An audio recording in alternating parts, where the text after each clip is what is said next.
Every afternoon, Thomas the Tank Engine puffs along his branch line with Annie and Clarabel. First, they pass the watermill. Next, they come to a big farm. Then, they can see a bridge with a village nestled either side of it. This is a special place. Whenever children hear Thomas coming along, they stand on the bridge waving until he is out of sight.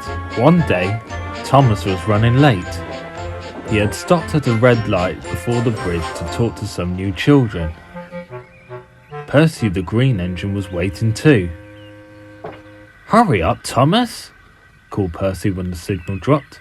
"If you're late, the Fat Controller may get a new engine to replace you." He would never do that, thought Thomas, but he was worried.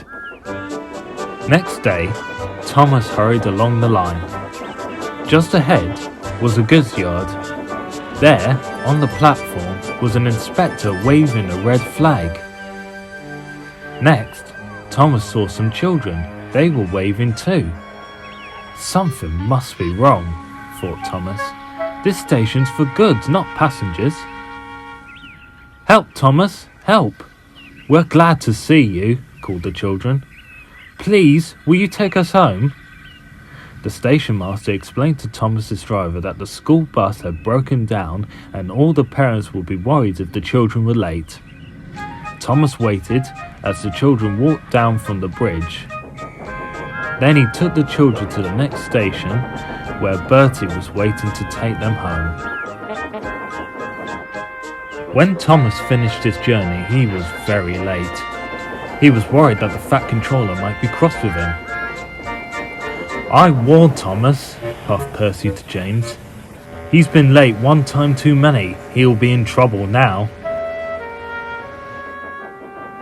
But the next morning, when Thomas picked up his passengers, the Fat Controller was nowhere to be seen. "Thank goodness," sighed Thomas.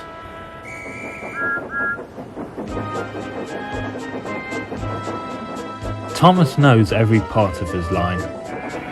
Just ahead was a stretch where the hot sun had bent the rails on the track. "Careful, Thomas," called his driver, but it was too late. "That's done it," said his driver. "We shan't get any further today." "But what about my passengers?" asked Thomas. "Don't worry, they'll be looked after," replied his driver. While the workmen repaired the line, Thomas had to shunt trucks in the yard. Bertie came to see him. "I understand you need my help again." "Yes, Bertie," replied Thomas sadly. "I can't run without my rails." Bertie set off to collect Thomas's passengers. "Hello, Bertie," they said. "We are glad you are here." Bertie drove along the road that runs by the railway.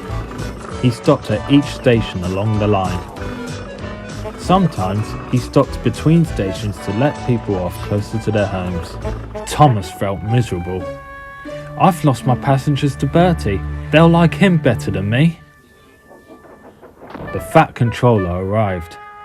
"Your branch line is repaired. I'm going to change your timetable so that you and Bertie can work together more." When Thomas reached the station, there, to his relief, were all his passengers.